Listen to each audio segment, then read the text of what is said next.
Mira. Welcome to the podcast. Thanks for coming along to chat. I would love to know, first of all, are you well actually? Thank you very much for having me. Am I well? I feel really great. I do feel well, and I do feel like I feel full of energy right now. I've just got back from holiday, and I always feel great when I've rested well on a holiday. Amazing. Where did you go? I was in Dubai. I had a bit of work, but I also just relaxed a bit. Have friends out there. I used to live there 10 years ago. So Oh, just sort nice. of reconnecting. Yeah. Lovely. And getting the sunshine and just Oh having, God, yes, exactly. yeah, I did that in Bali too, because I've just been away twice in a row, which yes. um not entirely unnatural, but haven't been away in a while. So it was nice to go away, but it was very one on top of the other. Lovely, lovely.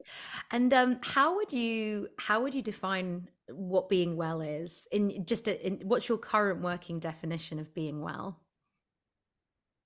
What is my definition of being well? Well, being well is, to me, feeling good in your body and mind. And I think both of those things very much um, play into one another and have an impact on one another. So if I'm not feeling good in my body, in my digestion, and haven't rested well, not eaten well, then my mind will be unclear and I'll feel a bit, tired in my head. And I think, maybe I'll go for the extra chocolate or food just because I'm tired. And that will make me feel mentally worse. So I think both of them have an impact. And that's just one example. But I think feeling good in my body really very much dictates how I feel in my mind. Hmm. And feeling well is really just a combination of so many things. My second book is all about happiness, but essentially, happiness for me is very much to do with how I feel in my body and mind. Yeah. And feeling good in my body is very much a holistic thing Yeah. in terms of how well I've eaten, how well I've slept. Is my digestion okay? Am I feeling lethargic or energetic? All those things very much dictate how I'm feeling and how well I'm feeling. Hmm. And do you find it's those things are kind of moving targets, so you have to consistently check in? Because as you say, you like to travel, things like that that can always, even though it's a lovely thing to do, can throw us off kilter. Mm. Do you have a kind of Yeah, I do. And I think what really has over the last, the older I get, the more I realize that the way I fly and the timings and all of that really impacts how I feel at the other side, on the other side. And not only how I feel on the other side, but how my next week might go because it lingers. So if I've had a long flight in which I've not eaten well and my digestion was slightly off the day before, and it will have a impact going forward for a few days because my digestion is slow and I really need to take care of what I eat. So I really try and prepare or plan what I take on a flight and don't always have the whole meal when it comes. I might have something if I'm hungry, or I'll pick something up from the airport, or I'll take something with me. I'll probably do a combination of all those. So, but the way I fly really matters, and the way I sleep. Going wherever I go to, just making sure that my sleep isn't that affected. So yes, of course it's fine. We're young, we can completely bounce back. But I do like to not miss out on a full night's sleep. Otherwise, it has an impact on so many different areas. And I used to do that. I used to fly over, I mean, I flew overnight recently and then I went straight into my day. And I thought that was completely fine because it's such a short flight. And I actually slept well on the flight. But that really threw me off for a few days. I was just feeling um, just tired for a few days going forward. So I just feel like maybe it's to do with age or whatever it is, but my sleep really impacts the way I feel because it will affect my digestion, it will affect my choices and my mental space. Hmm. And how long would you say have you been really paying attention to things like your sleep and your digestion when you even when you're in one place or when you're traveling? For a very long time, but I don't think I've got it right until maybe in the last 5 to 7, 8 years. But I think all my life I've had this sort of slightly poor or slightly slow digestion. Mhm. And I have been affected by what I eat very quickly. Mhm. So, I know what I need to avoid. I think my discipline with for what I eat has got so much better, and it's no longer just discipline. It is discipline, but it's become a way of life now.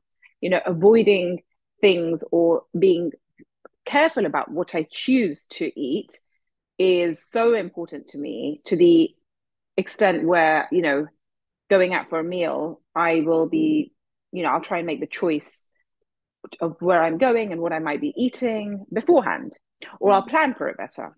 So it's a daily, daily, daily sort of endeavor and daily effort and choice. Mm. And I think it's been forever, but I don't think I've been very good at it as such as I am now. And I do think it's one of those things that just gets better with time. Yeah. The more you get disciplined in your mind, the more sort of you get, the better you feel in your body and mind, the more you'll do to feel. It's a virtuous cycle. Yes, absolutely. I think I'm probably in the phase where I know what agrees and doesn't agree with me, but I don't always have the discipline to honor Yeah, that. no, but I don't. I mean, I genuinely don't always have the right stuff, but Mm. it's about getting better at it. And it's about making those choices, preparing. I think what helps me is preparing. So if I'm going out, which I'm out a lot, I work from different places. And so I take things with me. So I Mm. don't have to go and have that whole meal somewhere, or like, indulge on a snack when I'm feeling hungry and just have a coffee and then like, oh, I really fancy that other thing, because I'll have that date with me, because I know that at some point I will want some sugary fix, and why not go for that date rather than a chocolate, dark, even if it's dark chocolate, whatever it is.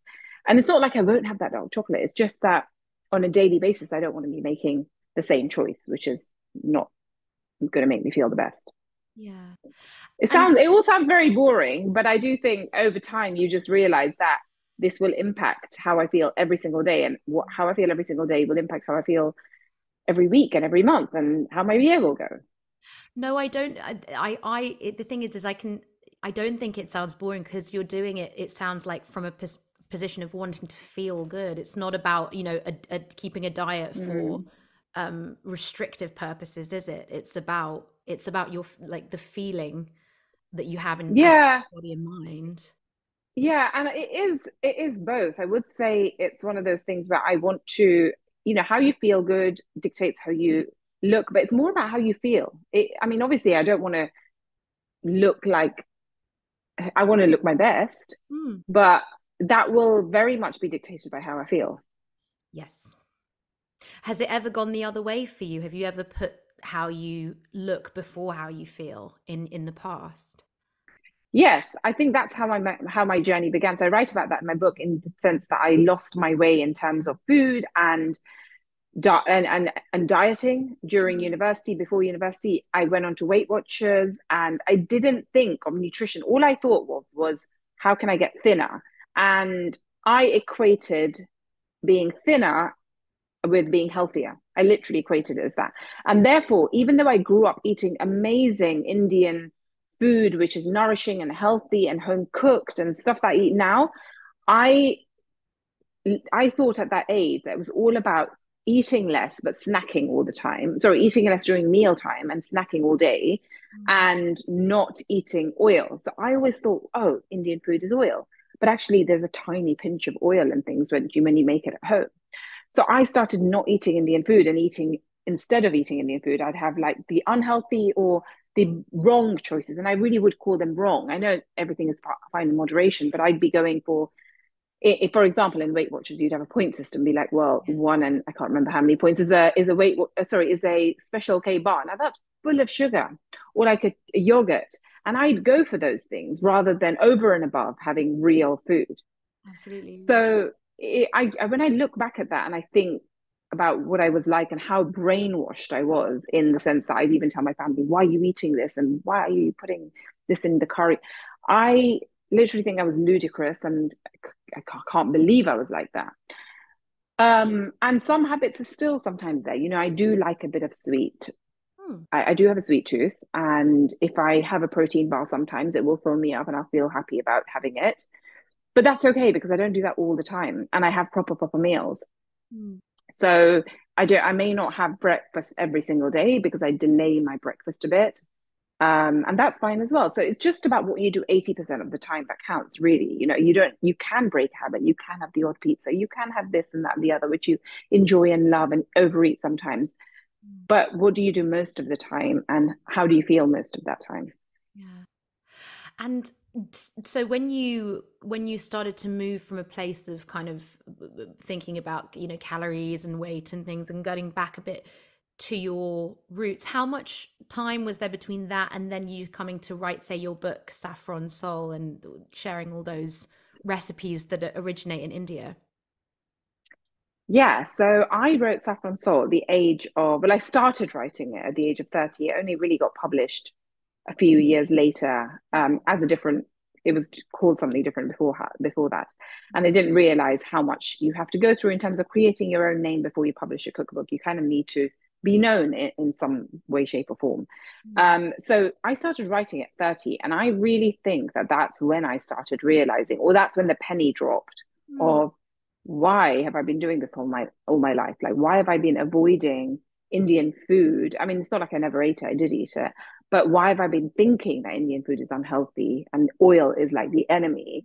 Mm. But it's not even until after I wrote the book and I studied nutrition and all of that, it's only after all of this and yo-yo dieting and all of that that I realized that it's all about balance and it's all about food groups and making sure that your plate every single meal time has a good balance of macronutrients Yeah. and that there's no such thing as a bad as you shouldn't really cut out food groups unless there's something that you're allergic to, for example, or that doesn't suit you. Like sometimes if you're celiac, you have to cut things out, or if you are gluten intolerant, you obviously have to cut out wheat.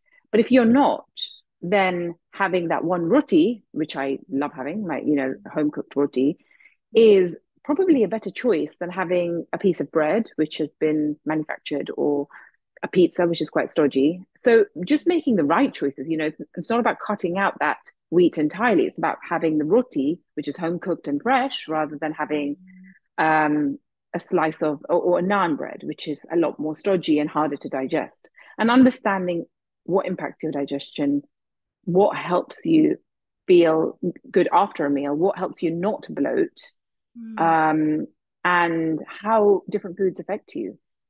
Mm. And how does, I mean, well, you correct me if I'm wrong, is Ayurveda kind of implicit in Indian cooking, or would there be people of Indian origin who don't really know that much about Ayurveda, or is it already integrated into the kind of way of eating? It is very much integrated into the way of eating because we use spices in our food. And I think that in itself is Ayurvedic. Yes. So every Indian dish will have some sort of a tarka, or in Gujarati, we call that vagar, which is just a tempering of spices in hot oil. Mm. Whatever it is, it could be mustard seeds, cumin seeds, coriander seeds. Coriander seeds are not usually used actually. Fenugreek seeds, and then curry leaves potentially, and then ginger garlic if you want. So different curries use different things, but essentially every dal or curry will have some tempering of spices. And that's what makes an Indian dish. And obviously, then you have the ground spices on top. So you'll add a bit of turmeric on top, um, maybe some coriander powder, cumin powder, all of those things. And those very things, each of those things are Ayurvedic in themselves because every spice has a plethora of health benefits. Plus, each spice aids digestion. So it makes the food easier to digest and helps you with your gut health. Mm. And you can also drink all those spices. So in Ayurveda, there's a drink called, well, it's not called anything, but it's made of three different spices. That's cumin seeds, coriander seeds, and fennel seeds Mhm. in equal proportion. And you can just keep that ready and have that all day long, boil a lot of hot water with it. And there's other seeds like ajmo, which is carom seeds, which are great for the stomach. So if you have bloating or stomach issues, you can either chew carom seeds, swallow them with some water, or put them in hot water and drink that water. So there's so many different, every single spice will work for different things. Yeah. And I don't think there's such a thing as really overdoing spices unless, I mean, we're not talking about having like tablespoons every day, but if you sprinkle spices in your food and your drinks, you will literally, I mean, it's transformative, Wow. but you won't feel the impact every single day. It's not like taking a laxative where the next day you'll be like, oh my God, that had a massive impact. It's more about doing these things every single day. And over time, you'll be like, oh, yeah, that I do feel better after meals, or I do, that tastes better as well, because obviously spices taste amazing, alter the flavor of foods, but every spice has a different benefit to so many different things, and they balance each other out. So cumin seeds and mustard seeds, one is heating, one is a bit more cooling. So there's so many different benefits that these spices have, and even without understanding those benefits, just sprinkle them on everything. And I'm talking about black pepper as well. There's so many benefits to black pepper, and we just put it on our food. But actually, can you put a bit more on your food? Can you cook with black pepper? Can you put it into your tea? Maybe we put it, my chai spice mix, which Mm. I serve to cafes and people can get it online. That contains black pepper. And in fact, most spice mixes, masala spice mixes for chai will contain black pepper, as they will ginger, cardamom, and all these other spices. And each of them is good for you. Yes. If you had to have one spice on hand, what would it be? I know you said they Gosh, complement each other, but what would be your number one? God, I have so many. Oh my God, I love spices. Literally, I carry them around with me. I would say, God, I think taste-wise, I love saffron and cinnamon the most, but then I literally love them all. I love cardamom, I love ginger. It's really hard for me to say, but probably, oh God, really hard. Ginger, maybe? Yeah, I love I a bit don't of. know. I mean, ginger, because it's so anti-inflammatory, and I use ginger powder in hot water literally all the time. So good for the body. It's so anti-inflammatory. It's so warming. But then I love cinnamon, and I just love them all. And I love putting saffron in my tea sometimes.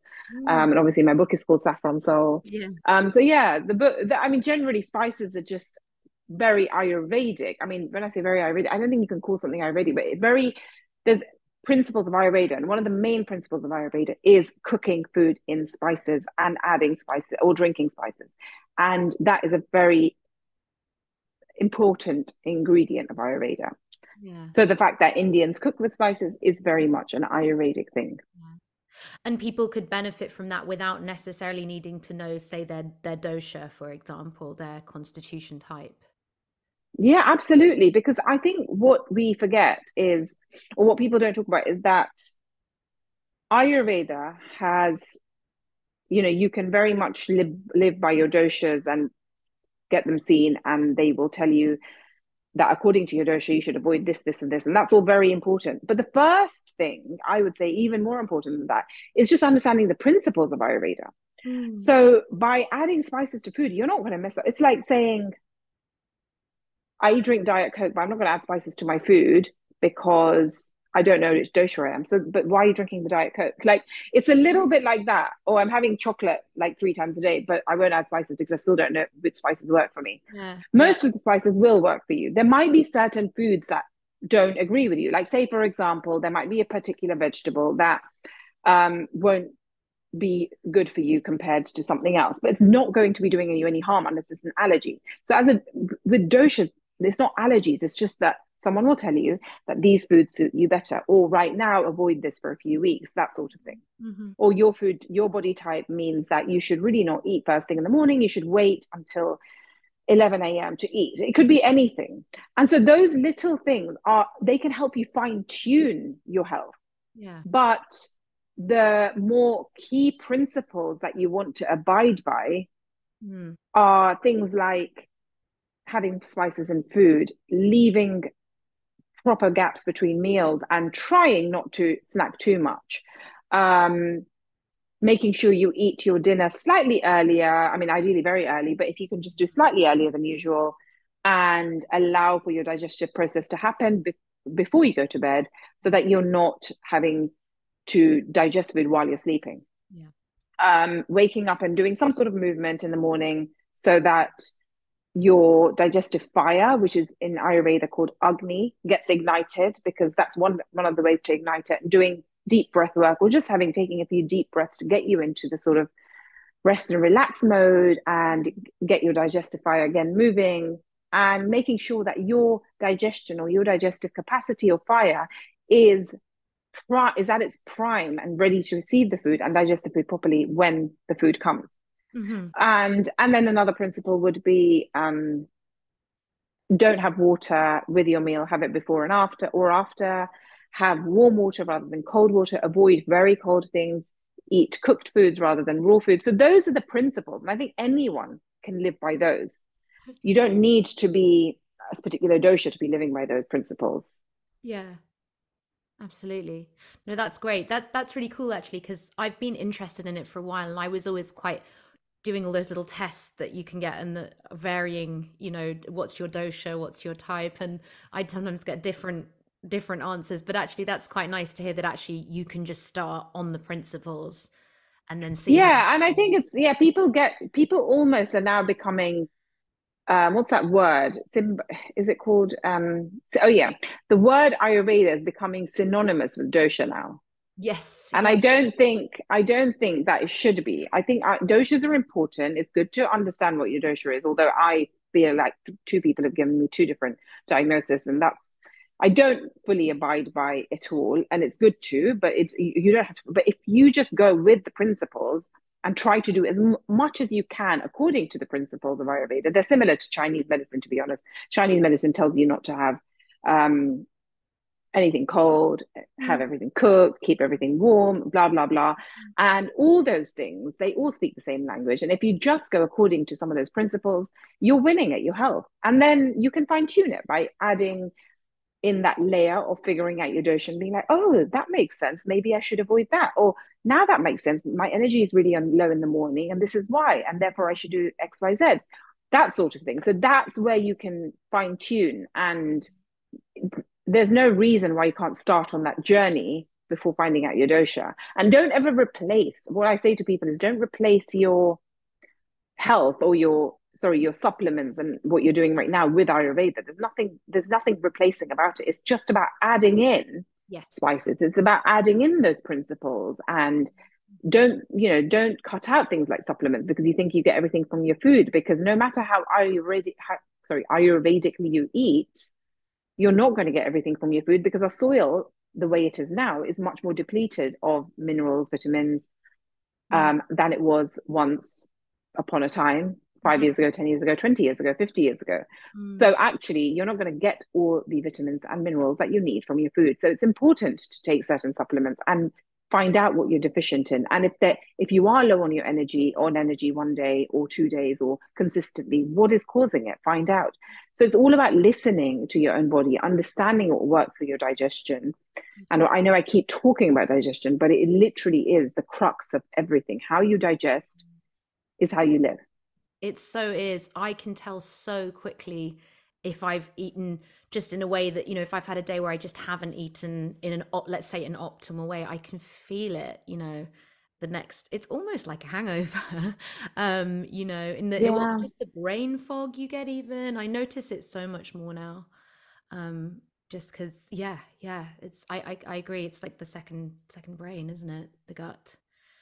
Yeah, exactly. And I think I get fully affected by what I eat so much.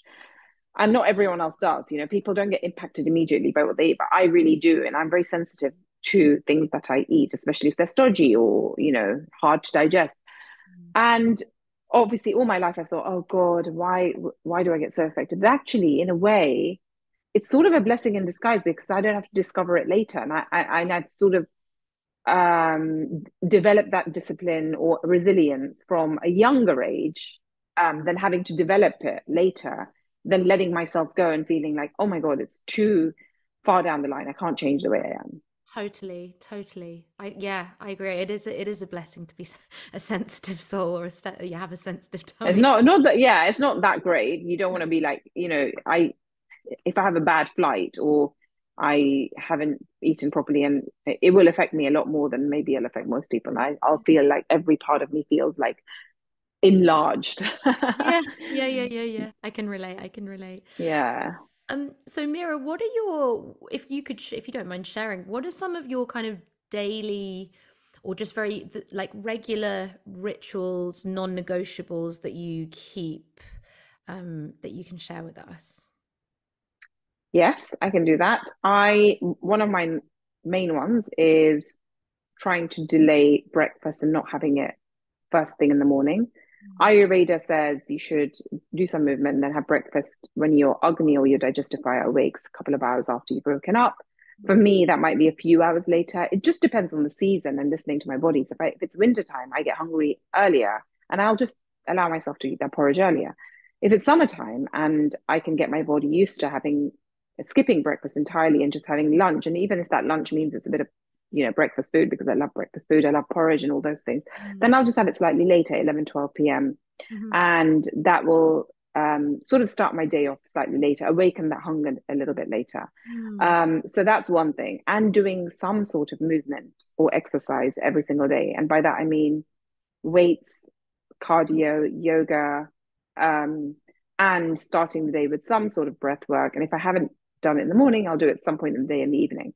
And when I say breath work, for me, I've trained in breath work, but I do some level of basic pranayama, just deep breathing, and also kapalbhati, which is the breath of fire, which really gets the digestion going. One of my favorites.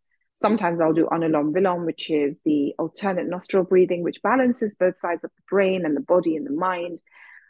It just depends on how much time I have, but I'll do some breath work. But again, now that I'm talking about it, I'm like, I need to write down that I do this every single day and do it more, spend more time on it, which I don't feel like I do enough Mhm. of.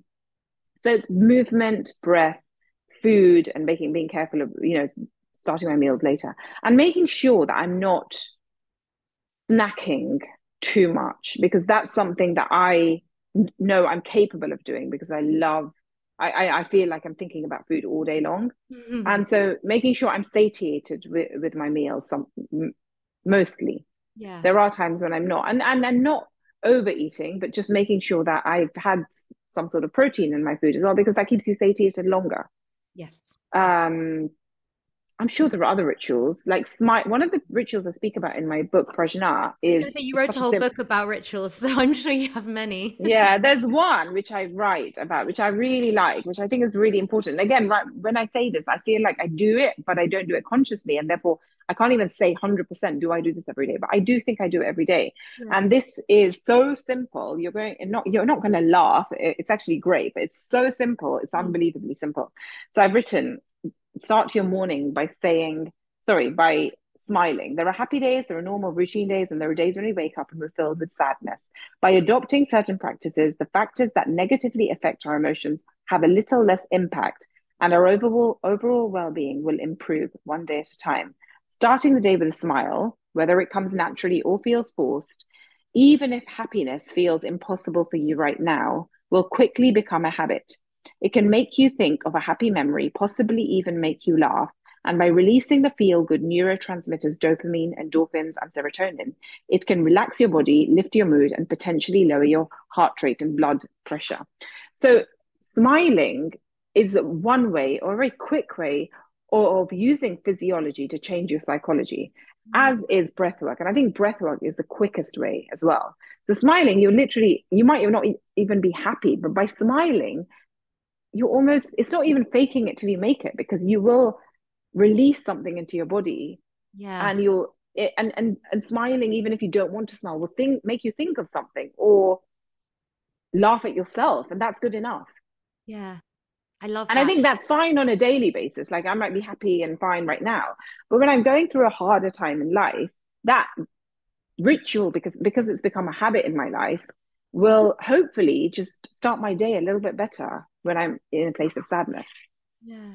It's almost like starting your day with gratitude as well. Yeah, and that's one of the things I write about, saying thank you. And I try waking up early, another one, but waking up early, I don't, again, I've just flown in from Dubai and I've been away. And while I love waking up early, in the last few days since I've got back, I've been very, very, very tired and not getting up super early. But that's another one. When I'm here consistently, I do try and do that. And saying thank you, beginning your day by saying thank you.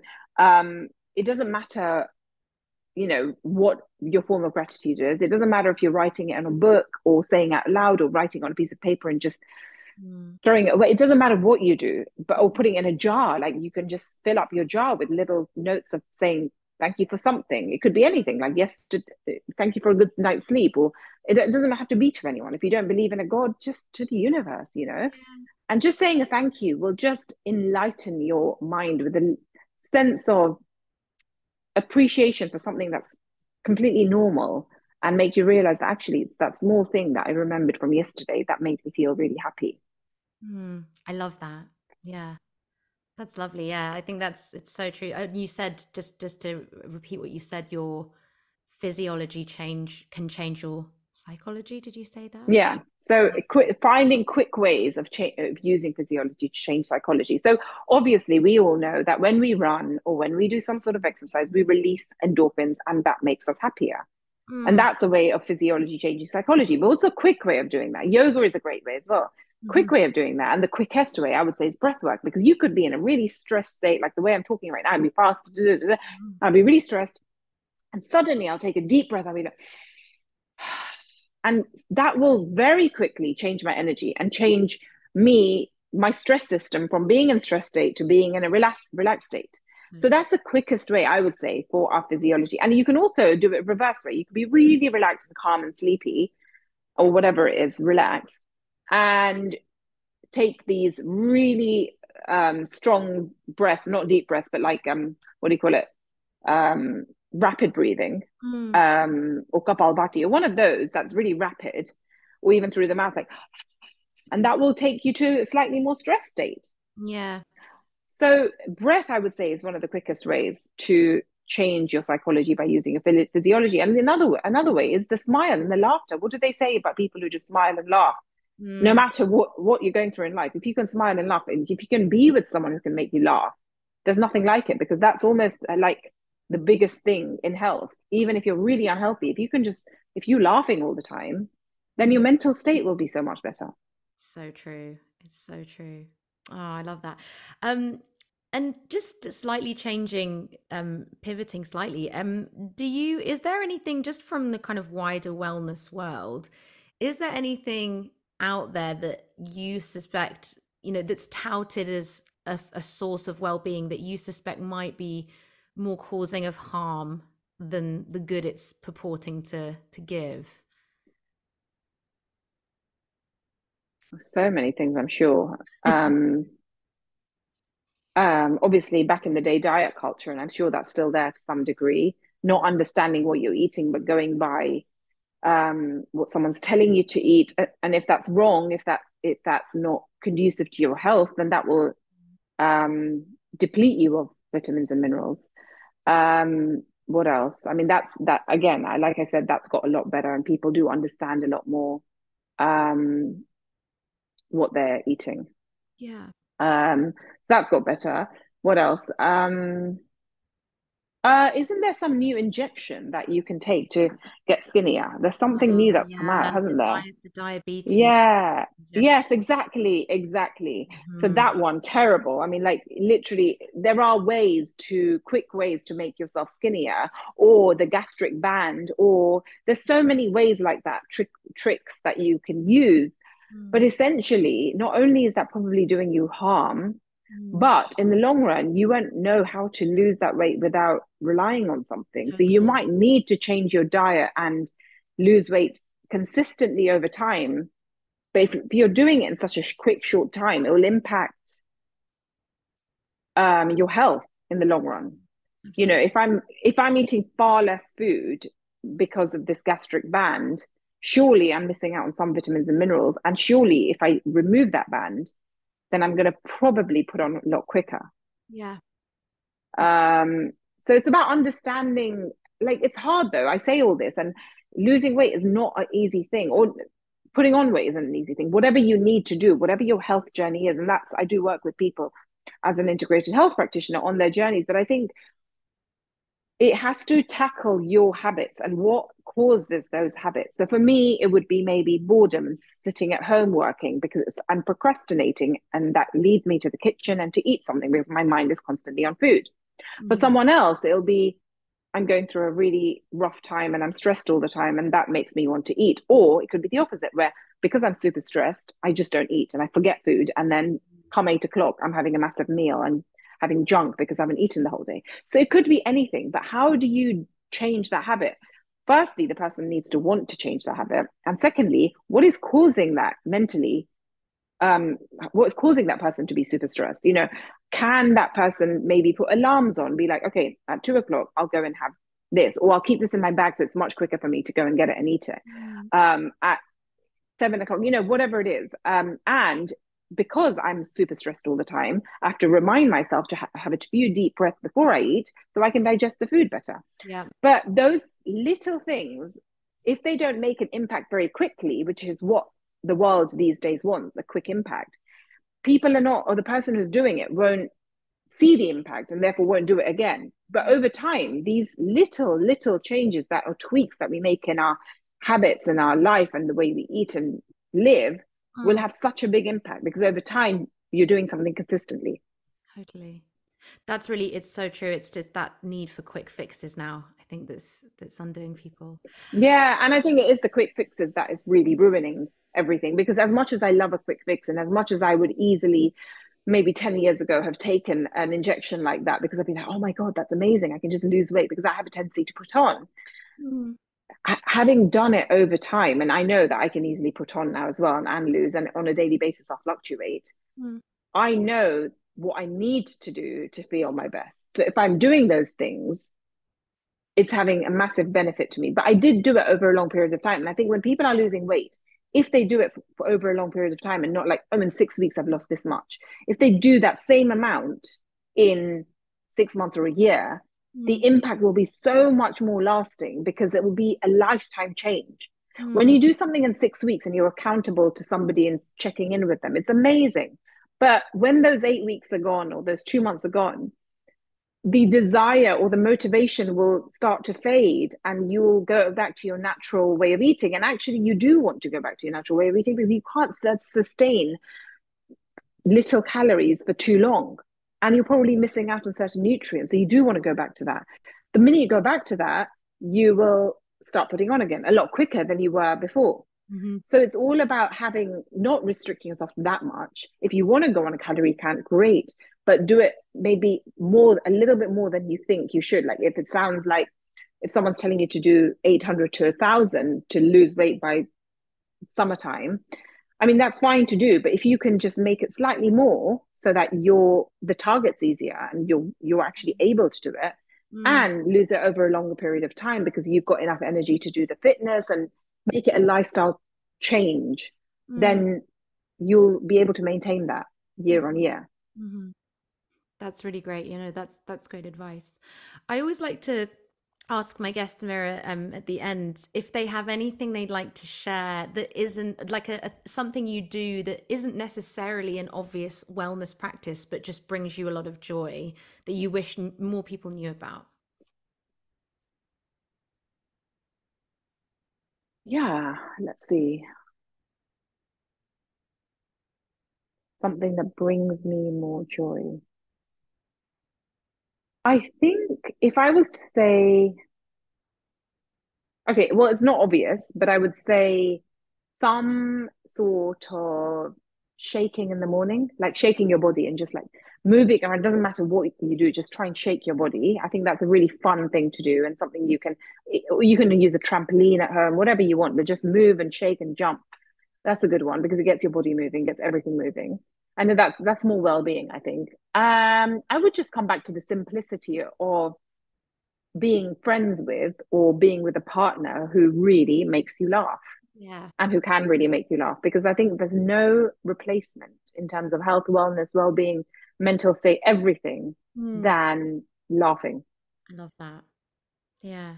Yeah, I really relate to that. My husband is one of the funniest people around, Oh, which made lockdown a lot easier. that's so nice. Yeah. Well, thank you so much, Mira. I feel like I've learned so much, and I'm sure everyone who's listening will too.